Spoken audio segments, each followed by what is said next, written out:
In the year 1945, in the vicinity of Nag Hammadi, a city in Upper Egypt, was a chance discovery made which would ultimately provide invaluable insight into early Christian thought from outside of the canonical New Testament.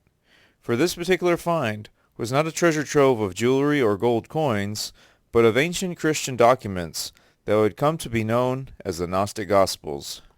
These texts differed from the teachings of the biblical canon, as they emphasized how salvation comes through spiritual knowledge or Gnosis. For this special knowledge, they believed, would empower the believer to break free of all material entrapments and enable their ascent into heaven to be one with God. Now this Gnostic idea of Gnosis was in stark contrast to the Orthodox Christian concept of theosis, which is also defined as union with God, but it is not acquired by the knowledge of God alone.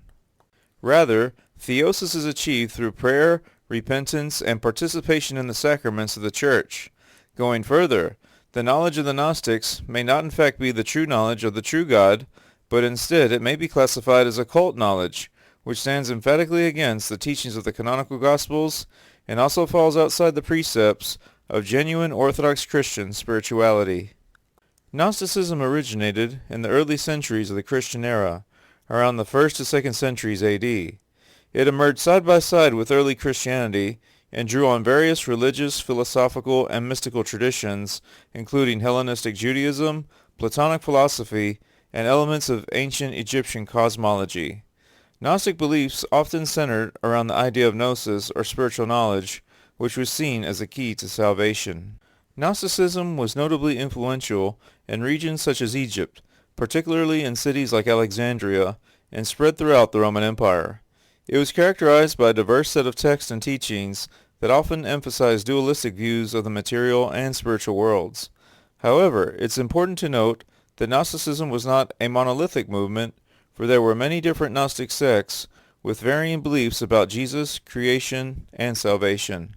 Some Gnostic texts do affirm a more human aspect of Jesus, while others emphasize his divine nature and reject the reality of his physical existence altogether. Over time, Gnosticism faced opposition from early Christian leaders and was eventually labeled heretical, leading to a decline in its influence by the 4th century. As previously mentioned, early Gnosticism was comprised of several varying beliefs concerning the person of Jesus Christ, with some Gnostic texts even teaching that Christ did not come in the flesh. This idea is often associated with a doctrine known as Docetism, which proposed that Jesus only appeared to have a physical body and did not actually experience physical suffering or participate in any type of a common human life. This belief stemmed from the Gnostic view that the material world was flawed or evil, and thus a divine being would not and could not truly inhabit a physical fleshly form. However, this particular belief, which holds that Christ did not come in the flesh, is not just a heresy, but something far worse. For in the New Testament it is written that every spirit that does not confess that Jesus Christ has come in the flesh is not of God, and this is the spirit of Antichrist, which you have heard was coming and is now already in the world. See 1 John chapter 4, verse 3. This statement by one of Christ's original apostles illustrates how dangerous of a doctrine Gnosticism truly is, for such teachings are not only false beliefs about Christ, but are even antichrist, a position adhered to which makes salvation impossible and ensures eternal damnation. Since the core of Gnosticism was focused around a deep spiritual and secret knowledge, then we could compare the knowledge of the Gnostics with the tree of the knowledge of good and evil in the Garden of Eden. Just as God forbade man to eat of the tree of knowledge, so too does the Orthodox Church forbid the teachings and practices of Gnosticism. So from an Orthodox Christian perspective, this secret knowledge that was so sought after by the Gnostics could also be looked upon as forbidden fruit. However, Orthodoxy does indeed encourage its members to study the Scriptures, for in the canonical Gospels, Jesus tells us that the goal of the spiritual life is to be taught of God, which is an education that results in one coming unto Christ. See John chapter 6, verse 45. Though Orthodoxy encourages Bible study, it also teaches that the primary endeavor of a Christian is a struggle to purify one's heart, whereas the Gnostics strove for the expansion of their psychology. In summation, it can be explained that Gnosticism is of the mind, while orthodoxy is of the heart. The Gnostics, for the most part, lived in solitude, which aided them in their mental concentration. In a way, the Gnostic led a life similar to that of a Christian monk.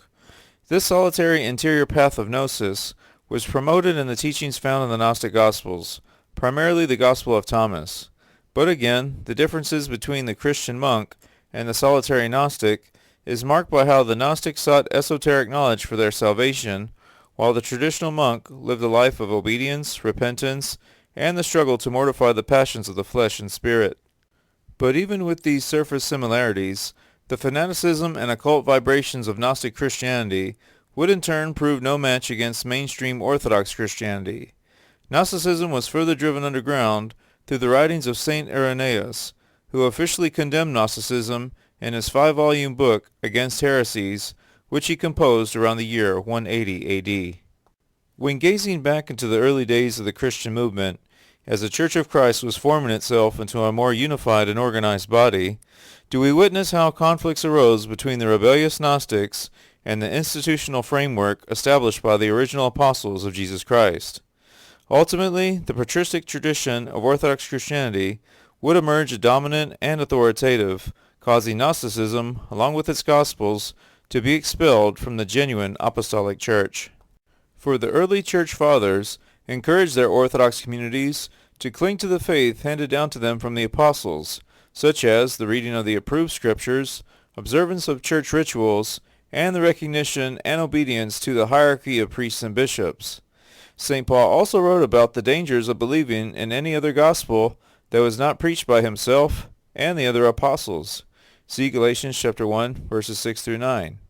Thus, even the Apostle Paul may have been referring to the Gnostic Gospels and their teachings, which were a distorted message of the true nature of Christ and God's plan of salvation.